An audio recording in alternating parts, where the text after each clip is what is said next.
Olá, seja bem-vinda, seja bem-vindo ao Mente Aberta Audiobooks. Hoje iremos ler o capítulo 2 do livro 1 da obra O Suicídio de Emily Durkheim. Antes de começarmos, peço que se inscreva no nosso canal e ative o sininho para receber as notificações. Vamos a isso! Capítulo 2: O suicídio e os estados psicológicos normais. A raça, a hereditariedade. Mas poderia ser que a propensão ao suicídio se baseasse na constituição do indivíduo, sem depender especialmente dos estados anormais que acabamos de passar em revista. Ela poderia consistir em fenômenos puramente psíquicos, sem estar necessariamente ligada a alguma perversão do sistema nervoso. Porque não haveria nos homens uma tendência a se desfazer da existência que não fosse nem monomania, nem uma forma de alienação mental ou de neurastenia. A proposição poderia até ser considerada como demonstrada se, como admitiram vários suicidógrafos, cada raça tivesse uma taxa de suicídios que lhe fosse própria, pois uma raça só se define e se diferencia das outras por características orgânico-psíquicas. Portanto, se o suicídio realmente variasse com as raças, seria preciso reconhecer a existência de alguma disposição orgânica com a qual ele fosse intimamente solidário. Mas será que essa relação existe? E, em primeiro lugar, o que é uma raça? É tanto mais necessário defini-la pelo fato de não apenas o vulgo, mas os próprios antropólogos empregarem a palavra em sentidos muito divergentes. No entanto, nas diferentes definições de raça que foram propostas, geralmente encontramos duas noções fundamentais: a de semelhança e a de filiação. Mas, conforme as escolas, é uma ou outra dessas ideias que ocupa o primeiro lugar. Num certo momento, entendeu-se por raça um agregado de indivíduos que, de certo, apresentam traços em comum, mas que, além disso, devem essa comunhão de características ao fato de serem todos derivados de uma mesma estirpe. Quando, sob a influência de uma causa qualquer, se produz em um ou em vários sujeitos de uma mesma geração sexual uma variação que os distingue do resto da espécie, e essa variação, em vez de desaparecer na geração seguinte, se fixa progressivamente no organismo pelo efeito da hereditariedade, ela faz surgir uma raça. É dentro desse espírito que Descartes definiu a raça como o conjunto dos indivíduos semelhantes que pertencem a uma mesma espécie e transmitem por geração sexual as características de uma variedade primitiva. Assim entendida, ela se distinguiria da espécie pelo fato de que os casais iniciais, de onde teriam saído as diferentes raças de uma mesma espécie, seriam, por sua vez, todos originários de um casal único. O conceito seria, pois, nitidamente circunscrito e a raça se definiria pelo processo especial de filiação que lhe deu origem. Infelizmente, se aderirmos a essa formulação, a existência e o domínio de uma raça só poderão ser estabelecidos com a ajuda de pesquisas históricas e etnográficas, cujos resultados são sempre duvidosos, pois, sobre essas questões de origem, pode-se chegar apenas a probabilidades muito incertas. Além do mais, não é certo que haja atualmente raças que correspondam a essa definição, pois, em consequência dos cruzamentos que ocorreram em todos os sentidos, cada uma das variedades existentes de nossa espécie deriva de origens muito diversas. Se, portanto, nos for oferecido outro critério, será muito difícil saber que relações as diferentes raças têm com o suicídio, pois não podemos dizer com precisão onde elas começam e onde terminam. Por outro lado, a concepção de Descartes incorre no erro de prejulgar a solução de um problema que a ciência está longe de ter resolvido.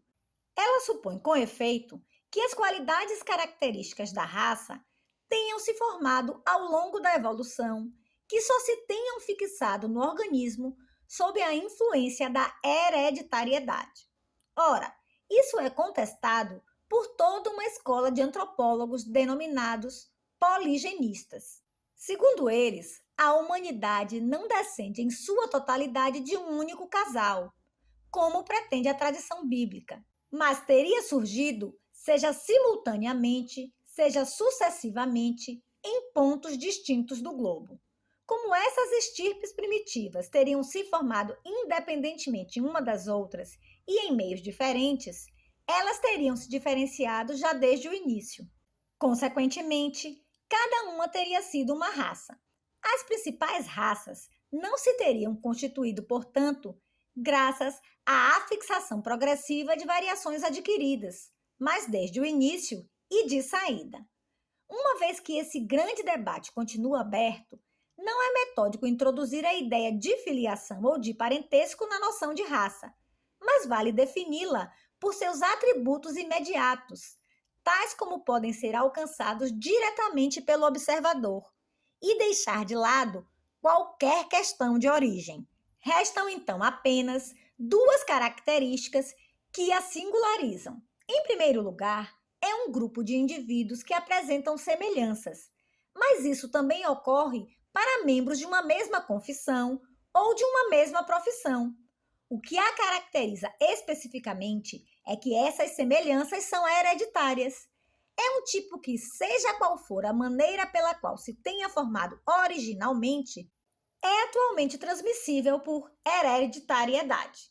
É nesse sentido que Pritchard dizia: pelo nome de raça, compreende-se todo o conjunto de indivíduos que apresentam um número maior ou menor de características comuns transmissíveis por hereditariedade, deixando-se de lado e reservando-se a origem dessas características.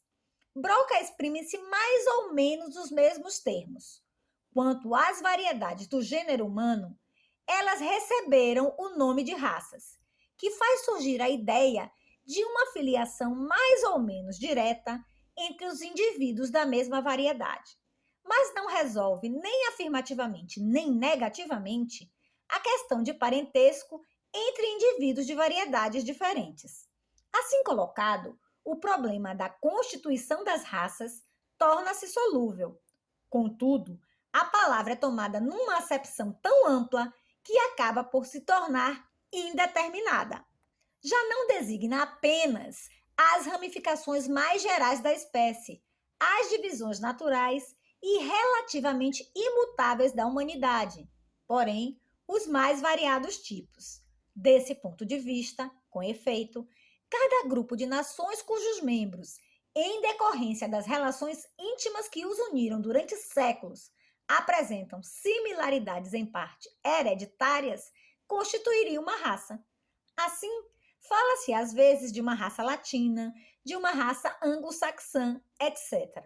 Aliás, é apenas sob essa forma que as raças ainda podem ser vistas como fatores concretos e vivos do desenvolvimento histórico. Na mistura dos povos, no cadinho da história, as grandes raças primitivas e fundamentais acabaram por se confundir tanto umas com as outras que quase perderam toda a individualidade. Se não desapareceram completamente, pelo menos só se encontram delas vagos delineamentos, traços esparsos, reunidos apenas de modo incompleto e sem formar fisionomias caracterizadas. Um tipo humano que reconstituímos unicamente com a ajuda de algumas informações, muitas vezes imprecisas, sobre a altura e sobre a forma do crânio, não tem consistência nem definição suficientes para que se possa atribuir-lhe uma grande influência sobre a marcha dos fenômenos sociais. Os tipos mais especiais e de menor extensão, que chamamos de raças no sentido amplo da palavra, têm uma importância mais marcada e têm necessariamente um papel histórico, já que são produtos muito mais da história do que da natureza. Mas falta defini-los objetivamente. Sabemos muito mal, por exemplo, quais são exatamente as características que distinguem a raça latina da raça saxônica. Cada uma fala sobre elas um pouco à sua maneira, sem grande rigor científico. Essas observações preliminares nos advertem de que o sociólogo tem de ser muito circunspecto quando empreende pesquisar a influência das raças num fenômeno social qualquer, pois, para poder resolver problemas como esse, seria preciso saber quais são as diferentes raças e como se distinguem umas das outras. Essa reserva é tanto mais necessária porque essa incerteza da antropologia bem poderia dever-se ao fato de a palavra raça já não corresponder atualmente a nada definido. Por um lado, com efeito, as raças originais já quase só têm um interesse paleontológico, e por outro, esses agrupamentos mais restritos, a que hoje damos esse nome, parecem ser apenas povos ou sociedades de povos, irmãos mais de civilização do que de sangue. A raça assim concebida acaba quase por se confundir com a nacionalidade. 2. Admitamos, no entanto, que há na Europa alguns grandes tipos de que se percebem, grosso modo, as características mais gerais, e entre os quais se distribuem os povos, e convenhamos dar-lhes o nome de raças. Morcelli distingue 4: o tipo germânico, que inclui como variedades o alemão, o escandinavo, o anglo-saxão, o flamengo, o tipo celto-romano, belgas, franceses, italianos, espanhóis, o tipo eslavo e o tipo uralo-altaico. Mencionamos este último apenas como lembrança, pois ele conta com muito poucos representantes na Europa para que possamos determinar suas relações com o suicídio. Com efeito, só poderá ser vinculado aos húngaros, aos finlandeses e a algumas províncias russas. As 3 outras raças estariam classificadas da seguinte maneira, segundo a ordem decrescente de sua disposição para o suicídio. Primeiro, os povos germânicos. Depois, os celto-romanos. Finalmente, os eslavos. Mas podem essas diferenças ser realmente imputadas à ação das raças? A hipótese seria plausível se cada grupo de povos assim reunidos sob um mesmo vocábulo tivesse uma tendência ao suicídio de intensidade mais ou menos igual. Mas entre nações de mesma raça, há as mais extremas divergências. Enquanto os eslavos, em geral, são pouco inclinados a se matar, a Boêmia e a Morávia constituem exceções. Na primeira, contam-se 158 suicídios por 1 milhão de habitantes, e na segunda, 136, ao passo que na Carniola, apenas 46, na Croácia, 30, na Dalmácia, 14. Também entre todos os povos celto-romanos, a França se distingue pela importância de seu número, 150 suicídios por 1 milhão, ao passo que a Itália, na mesma época, apresentava apenas cerca de 30, e a Espanha menos ainda. É muito difícil admitir, como pretende Morcelli, que uma diferença tão considerável possa ser explicada pelo fato de os elementos germânicos serem mais numerosos na França do que nos outros países latinos. Dado que, sobretudo, os povos que se desviam assim de seus congêneres são também os mais civilizados, temos razões para indagar se o que diferencia as sociedades e os grupos assim chamados étnicos não é antes o desenvolvimento desigual de sua civilização. Entre os povos germânicos, a diversidade é ainda maior. Dos 4 grupos ligados a essa estirpe, há 3 que são muito menos inclinados ao suicídio do que os eslavos e do que os latinos. São os flamengos, que contam apenas 50 suicídios por 1 milhão. Os anglo-saxões com apenas 70. Quanto aos escandinavos, a Dinamarca, de fato, apresenta o elevado número de 268 suicídios, mas a Noruega tem apenas 74,5 e a Suécia 84.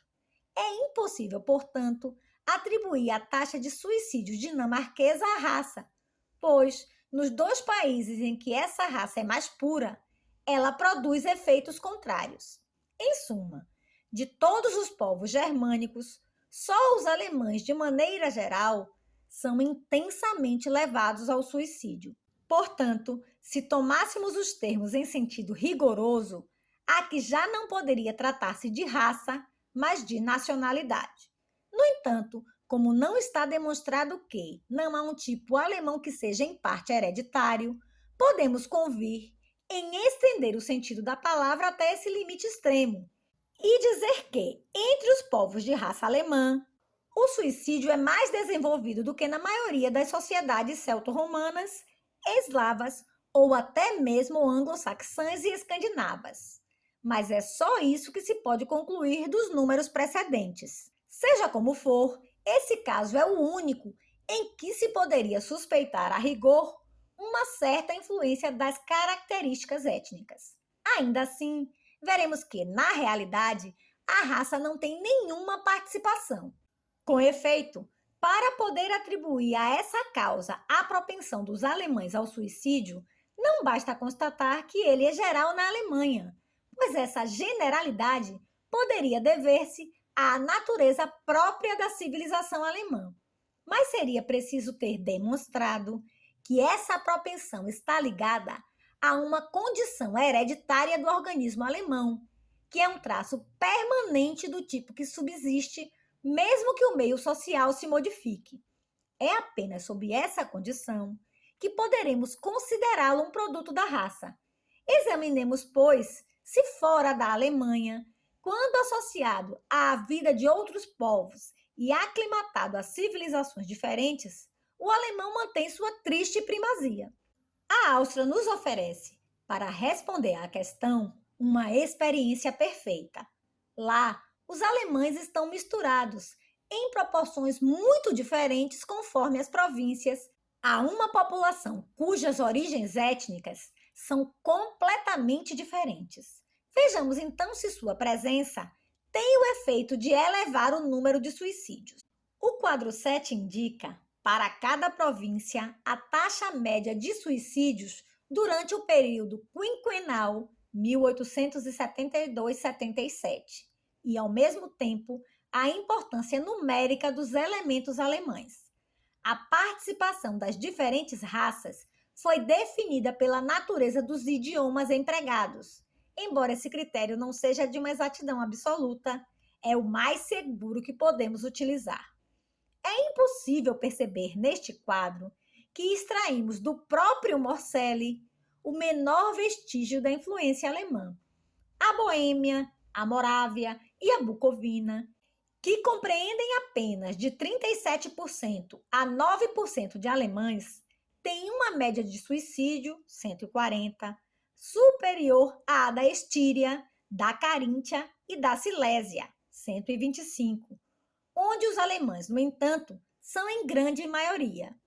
Também, essas últimas regiões, onde se encontra, contudo, uma importante minoria de eslavos, ultrapassam, quanto ao suicídio, as 3 únicas províncias em que a população é inteiramente alemã: a Áustria Superior, Salzburgo e o Tirol Transalpino.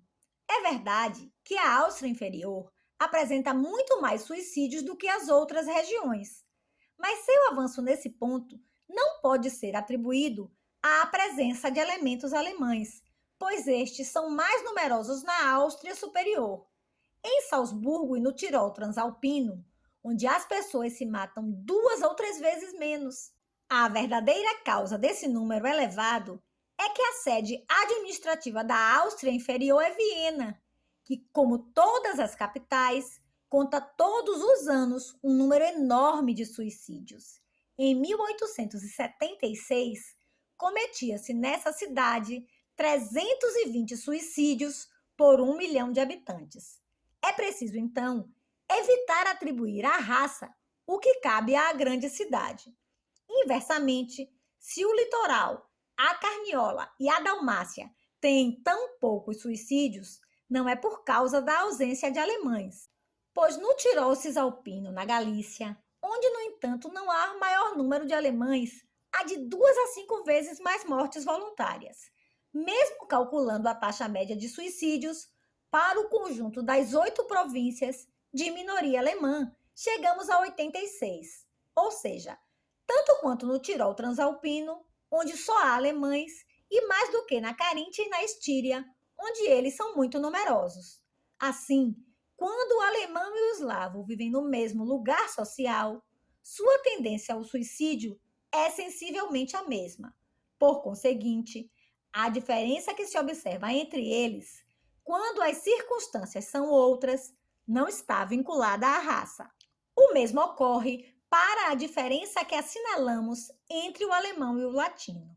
Na Suíça, encontramos essas duas raças em convívio. 15 cantões são alemães, totalmente ou em parte. Neles, a média de suicídios é de 186, ano de 1876. 5 são de maioria francesa: Valais, Friburgo, Neuchâtel, Genebra e Vaud. Neles, a média de suicídios é de 255. Destes, o cantão em que se cometem menos suicídios é o Valais, 10 por 1 milhão. É justamente aquele em que há mais alemães, 319 para cada 1.000 habitantes. Ao contrário, Neuchâtel, Genebra e Vaud, onde quase toda a população é latina, tem respectivamente 486, 321, 371 suicídios. Para permitir que o fator étnico manifestasse melhor sua influência, se ela existisse, tentamos eliminar o fator religioso que poderia mascará-lo. Para isso, comparamos os cantões alemães com os cantões franceses da mesma confissão.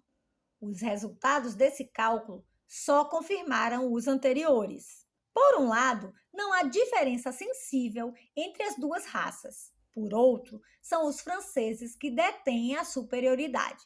Os fatos convergem, então, para demonstrar que, se os alemães se matam mais do que os outros povos, a causa disso não está no sangue que corre em suas veias, mas na civilização em cujo seio eles são educados. No entanto, entre as provas dadas por Morselli para estabelecer a influência da raça, há uma que, à primeira vista, poderia passar por concludente. O povo francês resulta da mistura de duas raças principais, os celtas e os cimbros, que desde sua origem distinguiam-se uns dos outros pela estatura. Já na época de Júlio César, os cimbros eram conhecidos por sua altura.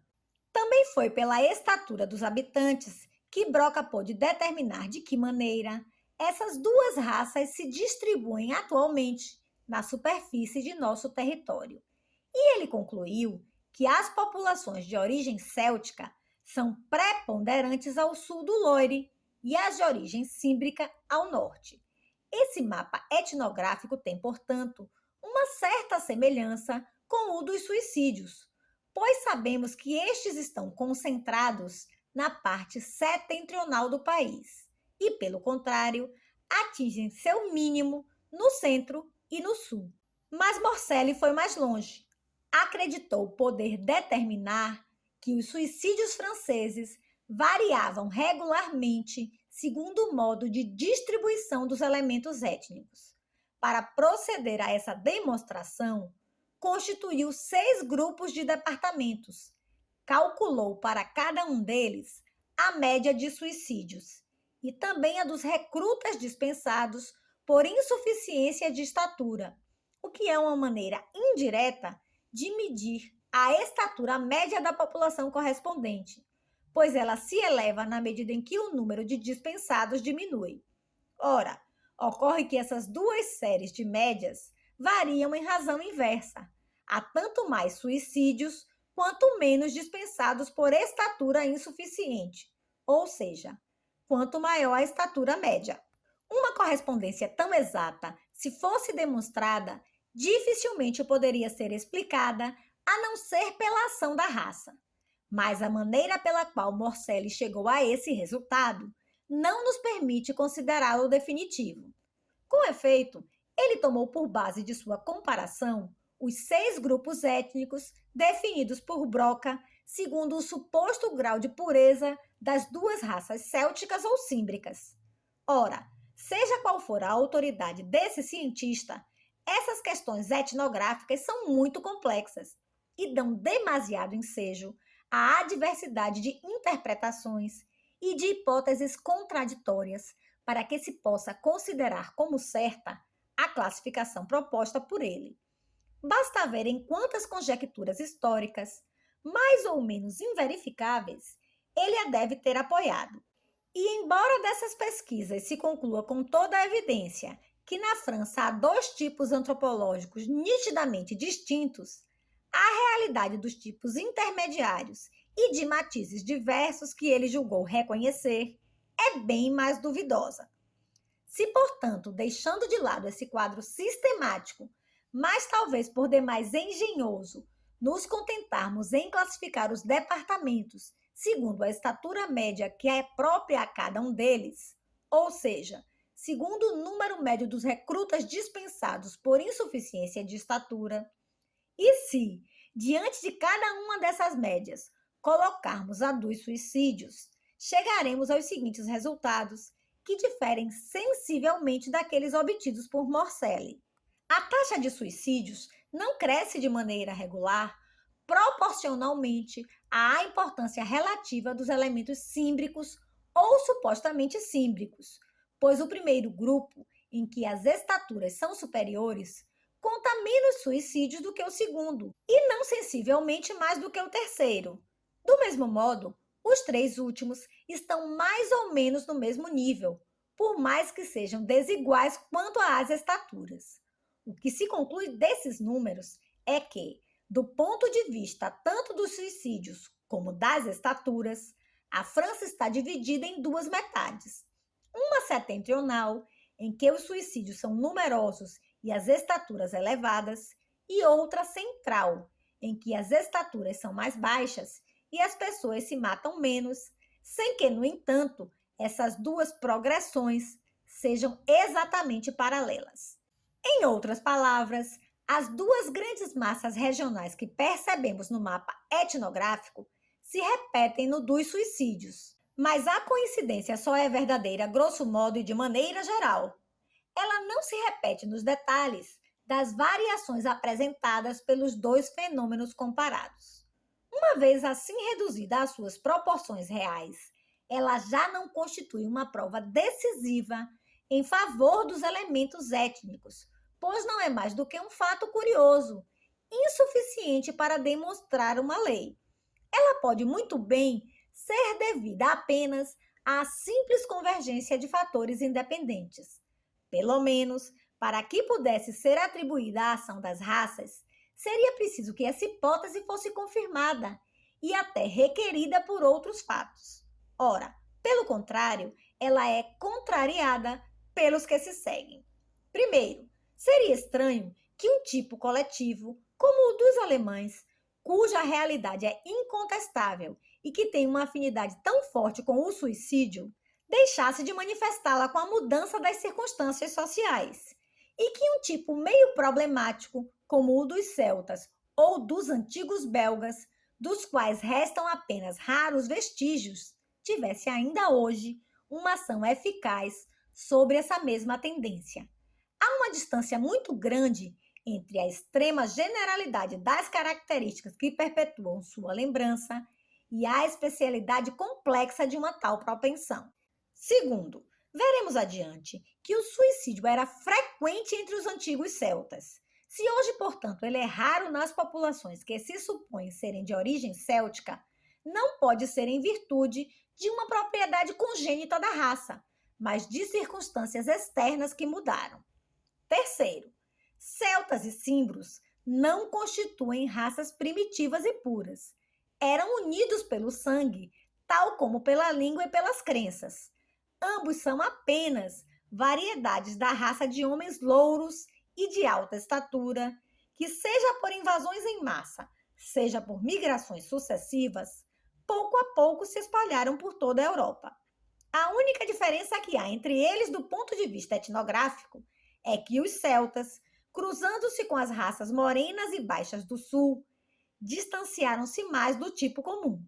Por conseguinte, se a maior disposição dos cimbros ao suicídio tem causas étnicas, ela proviria do fato de que, entre eles, a raça primitiva alterou-se menos.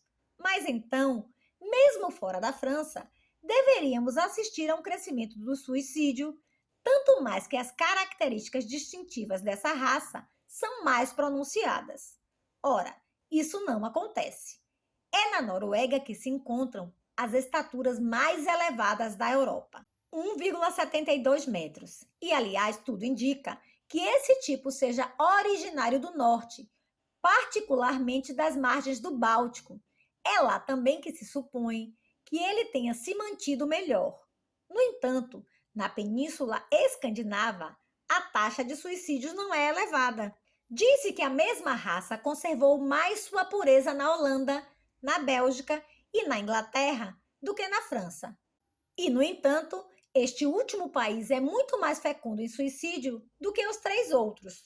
Do resto, essa distribuição geográfica dos suicídios franceses pode ser explicada sem que seja necessário apelar para as forças obscuras da raça. Sabe-se que nosso país está dividido, tanto moral como etnologicamente, em duas partes que ainda não se interpenetraram completamente. As populações do centro e do sul conservaram seu humor, um gênero de vida que lhes é próprio, e por essa razão resistem às ideias e aos costumes do norte. Ora, é no norte que se encontra o foco da civilização francesa. Ela permaneceu, portanto, algo essencialmente setentrional. Por outro lado, como ela contém, conforme veremos adiante, as principais causas que levam os franceses a se matar, os limites geográficos de sua esfera de ação também são os da zona mais fértil em suicídios. Se então as pessoas do norte se matam mais do que as do sul, não é porque sejam mais predispostas em virtude de seu temperamento étnico. É simplesmente porque as causas sociais do suicídio se encontram mais particularmente acumuladas ao norte do Loire do que ao sul. Quanto a saber como essa dualidade moral de nosso país se produziu e se manteve, é uma questão de história, a qual as considerações etnográficas não são suficientes para responder. Não é, ou pelo menos, não é apenas a diferença das raças que a causou, pois raças muito diversas são suscetíveis de se misturar e de se perder umas nas outras. Entre o tipo setentrional e o tipo meridional, não há um tal antagonismo que séculos de vida em comum não tenham podido vencer. O loreno não diferencia menos do normando do que o provençal do habitante de Ile-de-France. Mas acontece que, por razões históricas, o espírito provinciano, o tradicionalismo local, permaneceram mais fortes no sul, ao passo que no norte, a necessidade de enfrentar inimigos comuns, uma solidariedade mais íntima de interesses, contatos mais frequentes, aproximaram mais rapidamente os povos e fizeram confundir-se sua história. E é justamente esse nivelamento moral que, tornando mais ativa a circulação dos homens, das ideias e das coisas, fez desta última região o lugar de origem de uma civilização intensa. 3. A teoria que considera a raça um fator importante da propensão ao suicídio admite implicitamente, aliás, que ele é hereditário, pois só sob essa condição pode constituir uma característica étnica. Mas estará demonstrada a hereditariedade do suicídio? A questão merece ser examinada tanto mais que, além de estar relacionada à anterior, por si mesma ela tem interesse.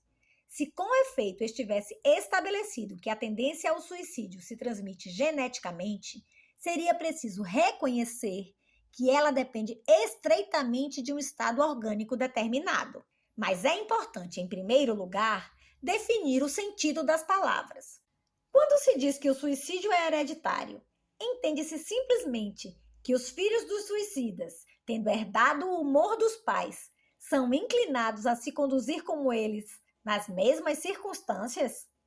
Nesses termos, a proposição é incontestável, mas sem significado, pois então não é o suicídio que é hereditário. O que se transmite é simplesmente um certo temperamento geral que pode, conforme as circunstâncias, predispor os indivíduos a ele, mas não obrigá-los, e que, por conseguinte, não é uma explicação suficiente de sua determinação. Vimos com efeito como a constituição individual que mais favorece sua eclusão, ou seja, a neurastenia, sob suas diferentes formas, não explica de modo algum as variações apresentadas pela taxa de suicídios. No entanto, os psicólogos muitas vezes falaram em hereditariedade num sentido completamente diferente. A tendência a se matar é que passaria direta e integralmente dos pais para os filhos e, uma vez transmitida, produziria o suicídio com um verdadeiro automatismo.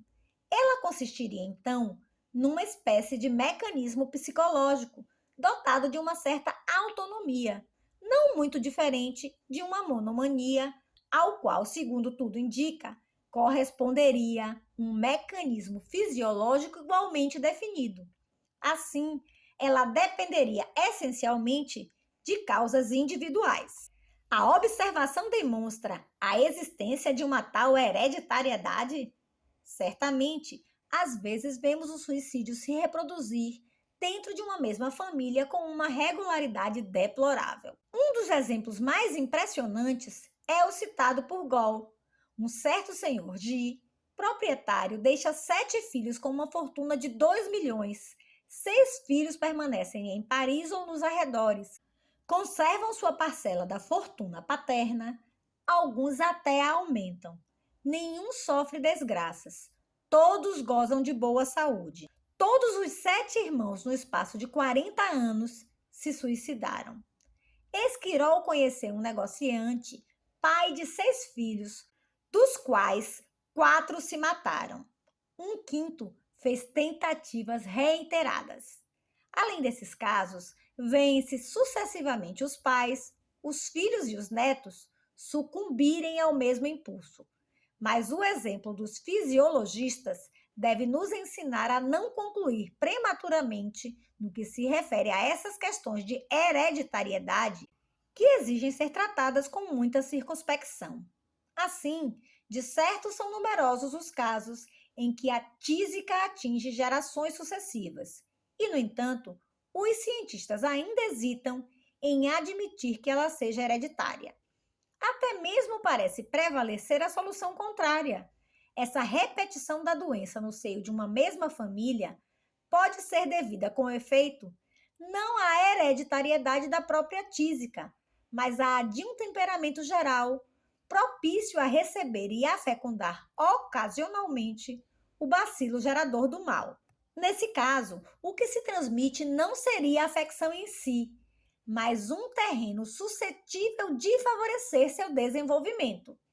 Para se poder rejeitar categoricamente esta última explicação, antes seria preciso pelo menos determinar que o bacilo de Koch se encontra com frequência no feto. Enquanto não se fizer essa demonstração, impor-se-á a dúvida. A mesma reserva é forçosa no problema que nos ocupa. Portanto, não basta para resolvê-lo citar certos fatos favoráveis à tese da hereditariedade. Mas seria preciso também que esses fatos fossem em número suficiente para não poderem ser atribuídos a encontros acidentais, que eles não comportassem outra explicação, que não fossem contrários por nenhum outro fato. Satisfarão eles a essa tripla condição? Considera-se, é verdade, que esses fatos não são raros, mas para que daí possamos concluir que faz parte da natureza do suicídio ser hereditário, não é suficiente que eles sejam mais ou menos frequentes. Seria preciso, além do mais, podermos determinar qual é a sua proporção com relação ao conjunto das mortes voluntárias. Se para uma fração relativamente alta do número de suicídios a existência de fatores hereditários fosse demonstrada, teríamos fundamentos para admitir que entre esses 2 fatores há uma relação de causalidade, que o suicídio tem uma tendência a se transmitir hereditariamente. Mas, enquanto faltar essa prova, poderemos sempre indagar se os casos citados não se deveriam a combinações fortuitas de causas diferentes. Ora, as observações e as comparações que, só elas, permitiriam resolver essa questão, nunca foram feitas de maneira ampla. Quase sempre o que se faz é apenas relatar um certo número de episódios interessantes. As informações que temos sobre esse aspecto particular nada têm de demonstrativas, em nenhum sentido. São até um pouco contraditórias. Dos 39 alienados com propensão mais ou menos pronunciada ao suicídio que o Dr. Luiz teve a ocasião de observar em seu estabelecimento e sobre os quais pôde reunir informações bastante completas, ele encontrou apenas um caso em que a tendência já se encontrara na família do doente. Entre 265 alienados, Brière de Bosmont encontrou apenas 11, ou seja, 4%, cujos pais tinham se suicidado. A proporção fornecida por Causovielli é muito maior. Teria constatado antecedentes hereditários em 13 sujeitos sobre 60, o que representaria 28%. Segundo as estatísticas bávaras, as únicas que registram a influência da hereditariedade, esta durante os anos 1857-66 teria sido percebida por volta de 13 vezes em 100. Por pouco decisivos que fossem esses fatos, se só pudessem ser explicados admitindo-se uma hereditariedade especial do suicídio, uma certa autoridade seria conferida a essa hipótese pela própria impossibilidade de se encontrar outra explicação. Mas há pelo menos 2 outros casos que podem produzir o mesmo efeito, sobretudo por sua coincidência. Em primeiro lugar, quase todas essas observações foram feitas por alienistas e, por conseguinte, sobre alienados. Ora, a alienação mental talvez seja, de todas as doenças, a que se transmite com maior frequência. Podemos indagar, portanto, se é a propensão ao suicídio que é hereditária ou, se não é, antes a alienação mental, do qual essa propensão é um sintoma frequente, no entanto acidental. A dúvida é tanto mais fundada porque, como admitem todos os observadores, é sobretudo, se não exclusivamente, entre os alienados suicidas que se encontram os casos favoráveis à hipótese de hereditariedade. Sem dúvida, mesmo nessas condições, esta desempenha um papel importante, mas já não é a hereditariedade do suicídio. O que se transmite é a afecção mental em sua generalidade. É a tara nervosa da qual o assassínio de si mesmo é uma consequência contingente, embora sempre a ser temida. Nesse caso, a hereditariedade não diz respeito ao suicídio, assim como não diz respeito à hemoptia nos casos de tísica hereditária. Se o infeliz que tem na família ao mesmo tempo loucos e suicidas se mata, não é porque seus pais se mataram, é porque eles eram loucos.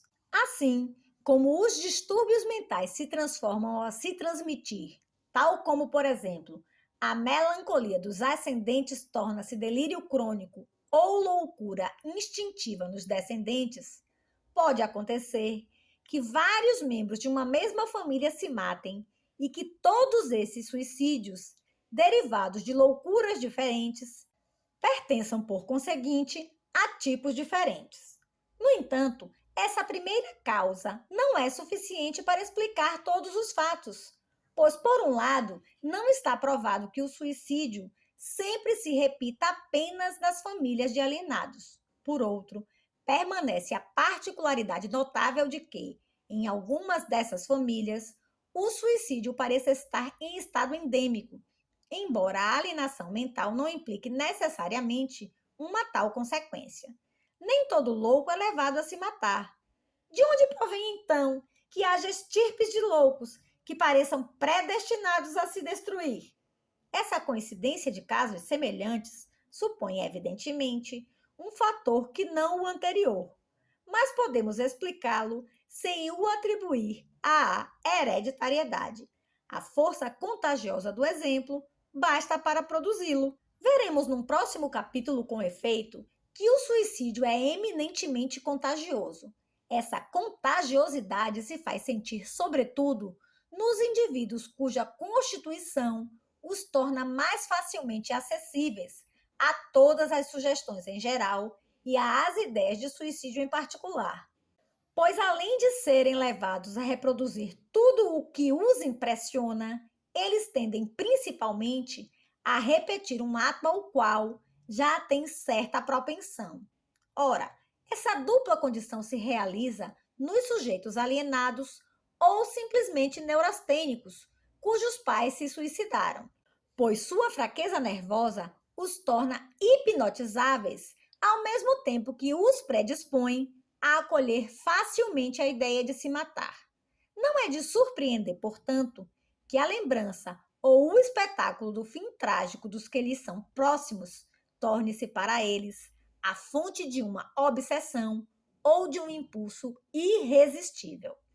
Não só essa explicação é tão satisfatória, quanto a que recorre à hereditariedade, como a fatos que só ela permite compreender.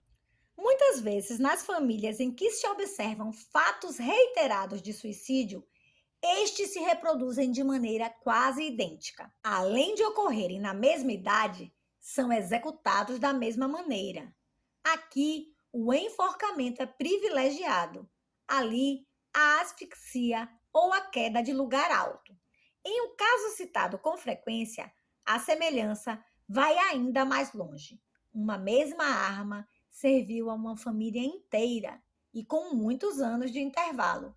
Pretendeu-se ver nessas semelhanças uma prova em favor da hereditariedade. No entanto, se há boas razões para não considerar o suicídio uma entidade psicológica distinta, é muito mais difícil admitir que haja uma tendência ao suicídio por enforcamento ou por pistola. Esses fatos não demonstrariam antes o quanto é grande a influência contagiosa exercida sobre o espírito dos sobreviventes pelos suicídios que já ensanguentaram a história de sua família? Pois é preciso que essas lembranças os obsedem e os persigam para determiná-los a reproduzir, com fidelidade tão exata, o ato de seus antecessores.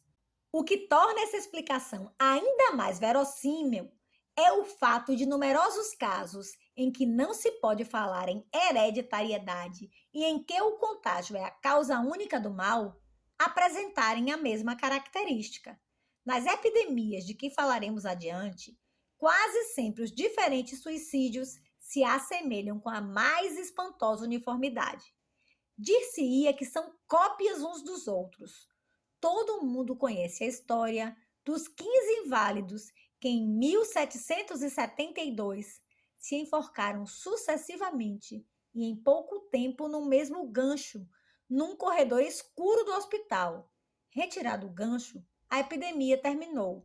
Igualmente, no acampamento de Bolônia, um soldado estoura os miolos dentro de uma guarita. Em poucos dias, outros o imitam na mesma guarita. Mas assim que esta é queimada, o contágio cessa. Em todos esses fatos, a influência preponderante da obsessão é evidente, pois eles cessaram logo que desapareceu o objeto material que evoca sua ideia.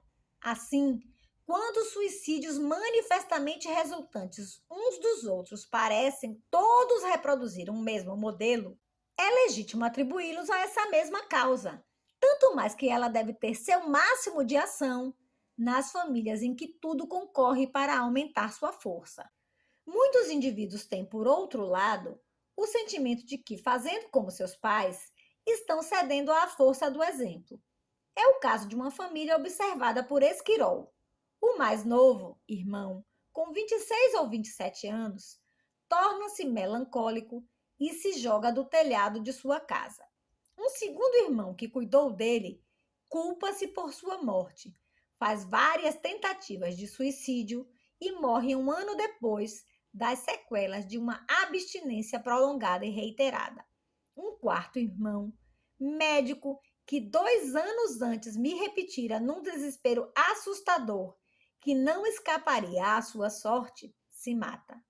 Morro cita o fato seguinte: um alienado, cujo irmão e cujo tio paterno tinham se matado, era afetado por propensão ao suicídio.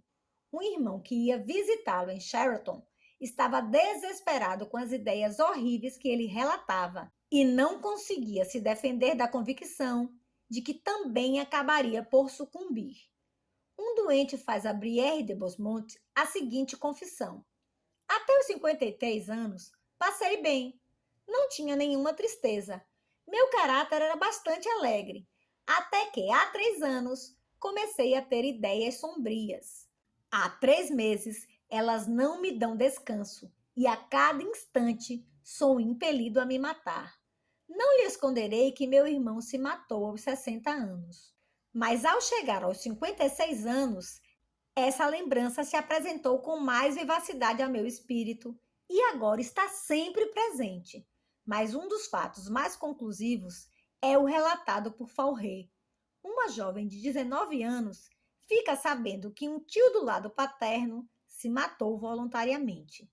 Essa notícia a afligiu muito. Tinha ouvido dizer que a loucura é hereditária. A ideia de que algum dia poderia cair neste triste estado logo usurpou sua atenção. Estava nessa triste situação quando seu pai deu fim à existência voluntariamente. A partir de então, ela se acredita totalmente destinada a uma morte violenta.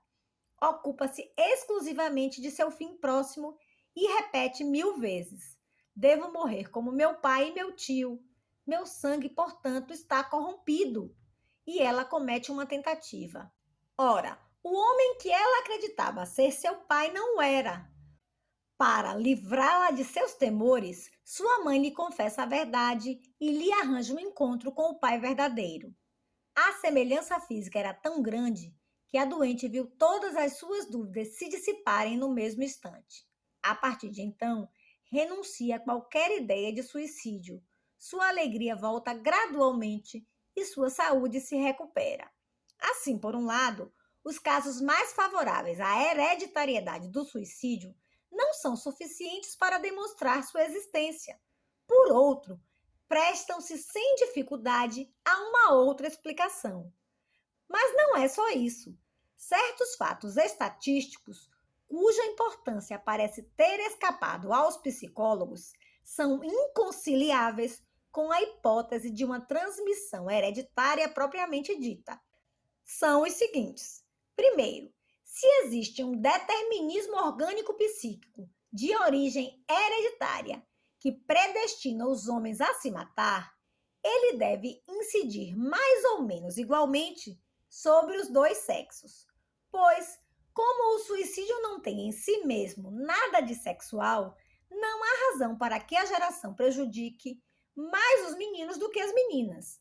Ora, de fato, sabemos que os suicídios femininos são muito pouco numerosos e representam apenas uma pequena fração dos suicídios masculinos. Não seria assim se a hereditariedade tivesse o poder que se atribui a ela. Dir-se-á que as mulheres herdam, tal como os homens, a propensão ao suicídio, mas que ela é neutralizada na maioria das vezes pelas condições sociais próprias ao sexo feminino? Mas o que pensar de uma hereditariedade que, na maioria dos casos, permanece latente, senão que ela conquiste numa virtualidade muito vaga, cuja existência não há nada que demonstre? Segundo, falando da hereditariedade da tísica, Gramsci exprime-se nestes termos: tudo nos autoriza a admitir a hereditariedade num caso desse gênero. Trata-se de uma tísica declarada numa criança de 3 meses. Já é menos certo que a tuberculose date da vida intrauterina quando ela se manifesta 15, 20 ou 30 meses após o nascimento, uma vez que nada podia fazer suspeitar a existência de uma tuberculose latente. O que diremos agora das tuberculoses que aparecem 15, 20, 30 anos após o nascimento? Supondo-se até que tenha existido uma lesão no início da vida, essa lesão, ao cabo de um tempo tão longo, não teria perdido a virulência? Seria natural acusar de tal modo esses micróbios fósseis, mais do que os bacilos vivos, que o indivíduo está sujeito a encontrar em seu caminho? Com efeito, para se poder afirmar que uma afecção é hereditária, em falta da prova peremptória, que consiste em ver seu germe no feto ou no recém-nascido, seria preciso, pelo menos, demonstrar que ela se produz frequentemente nas crianças novas. Por isso, a hereditariedade foi considerada a causa fundamental da loucura especial que se manifesta na primeira infância e que, por essa razão, foi chamada loucura hereditária. Koch até demonstrou que, nos casos em que a loucura, mesmo não sendo integralmente criada pela hereditariedade, não deixa de sofrer sua influência, ela tem uma tendência muito mais marcada à precocidade do que quando não há antecedentes conhecidos. Citam-se, é verdade, características consideradas hereditárias e que, no entanto, só se manifestam numa idade mais ou menos avançada. A barba, os chifres, etc. Mas esse atraso é explicável, na hipótese da hereditariedade, apenas na medida em que essas características dependem de um estado orgânico que, por sua vez, só pode se constituir no decorrer da evolução individual. Por exemplo, em tudo o que concerne às funções sexuais, a hereditariedade só pode, evidentemente, produzir efeitos manifestos na puberdade. No entanto, se a propriedade transmitida é possível em qualquer idade, ela deveria se manifestar já de início. Por conseguinte, quanto mais tempo essa propriedade leva para aparecer, mais devemos admitir que ela só obtém da hereditariedade uma fraca incitação a existir. Ora, não há razão para que a tendência ao suicídio seja mais solidária de uma determinada fase do desenvolvimento orgânico do que de outra, se ela constitui um mecanismo definido que pode transmitir-se completamente organizado. Esse mecanismo deveria, então, entrar em funcionamento já nos primeiros anos. Mas, de fato, o que acontece é o contrário. O suicídio é extremamente raro entre as crianças. Na França, segundo Legoy, para 1 milhão de crianças com menos de 16 anos, havia durante o período de 1861-75 4,3 suicídios de meninos e 1,8 de meninas. Na Itália, segundo Morcelli, os números são ainda menores. Não vão além de 1,25 para um sexo e 0,33 para o outro, período de 1866 a 75. E a proporção é sensivelmente a mesma em todos os países. Os suicídios mais precoces são cometidos aos 5 anos e são absolutamente excepcionais. Mais uma vez, não está provado que esses fatos excepcionais devam ser atribuídos à hereditariedade. Não devemos esquecer, com efeito, que a criança também se encontra sob a ação de causas sociais e que elas podem ser suficientes para determiná-la ao suicídio. O que demonstra sua influência, mesmo nesse caso, é o fato de que os suicídios de criança variam conforme o meio social. Em nenhum outro lugar eles são tão numerosos quanto nas grandes cidades. É que em nenhum outro lugar também a vida social começa tão cedo para a criança, como prova a precocidade que distingue o pequeno citadino. Introduzido antes e mais completamente no movimento da civilização, ele sofre seus efeitos mais cedo e mais completamente. É isso também que faz com que, nos países cultos, o número de suicídios infantis aumente com deplorável regularidade. Não é só isso. Além de ser muito raro durante a infância, é só na velhice que o suicídio atinge seu apogeu. E no intervalo, ele cresce regularmente de uma idade para outra. Com algumas nuances, essas relações são as mesmas em todos os países. A Suécia é a única sociedade em que o máximo cai entre os 40 e 50 anos. Em todos os outros lugares, ele só se produz no último ou no penúltimo período da vida. E também em todos os lugares, com muito ligeiras exceções, que talvez se devam a erros de recenseamento, o aumento até esse limite extremo é contínuo. O decréscimo que se observa além dos 80 anos absolutamente não é geral e, seja como for, é muito tênue. O contingente dessa idade está um pouco abaixo do fornecido pelos septuagenários, mas permanece superior aos outros, ou pelo menos a maior parte dos outros. Como então atribuir à hereditariedade uma tendência que só aparece no adulto e que, a partir desse momento, adquire cada vez mais força à medida que o homem avança na vida? Como classificar de congênita uma afecção que, nula ou muito fraca durante a infância, vai se desenvolvendo cada vez mais e só atinge o máximo de sua intensidade entre os velhos? A lei da hereditariedade homócrona não pode ser invocada neste caso.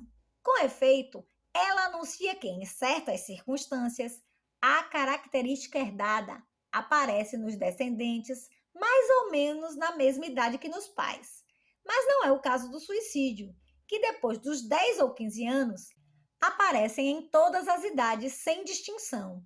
O que ele tem de característico não é o fato de se manifestar num momento determinado da vida, é o fato de progredir sem interrupção de uma idade para outra.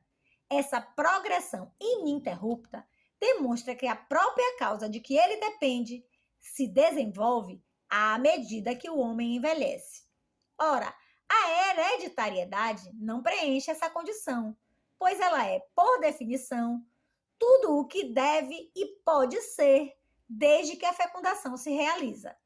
Dir-se-á que a propensão ao suicídio existe em estado latente desde o nascimento, mas que só se manifesta sob a ação de outras forças, cuja aparição é tardia e cujo desenvolvimento é progressivo?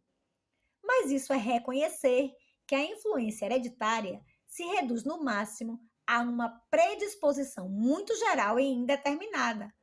Pois, se o concurso de outro fator lhe é tão indispensável que ela só faz sua ação se sentir quando esse fator é dado, e na medida em que é dado, é ele que deve ser visto como a verdadeira causa. Enfim, o modo pelo qual o suicídio varia conforme as idades prova que, de qualquer maneira, um estado orgânico psíquico não pode ser sua causa determinante, pois tudo o que está ligado ao organismo, estando submetido ao ritmo da vida, passa sucessivamente por uma fase de crescimento, depois de estabilização e, finalmente, de regressão.